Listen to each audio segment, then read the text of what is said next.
10 tips to become a Logomaster. Explore for inspiration. Inspiration is out there. Search for it. Start in black and white. Leave the color until the end of the process. A good logo is a timeless logo. Keep trends for your sneakers. More than 2 fonts means chaos. Typography addicts, contain yourself. Make sure your logo and your client match. A nice logo is not enough. The shape is the message.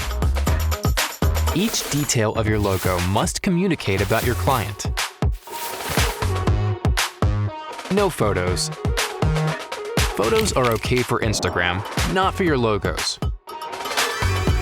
Be as accurate as a samurai. Your logo will be minimized and maximized. Be accurate with the details. Vectors are a designer's best friend. Having the logo in vectors makes your logo work. Play and save. Make variations of your logo and save it just in case. With these rules, your talent and Freepik go for glory.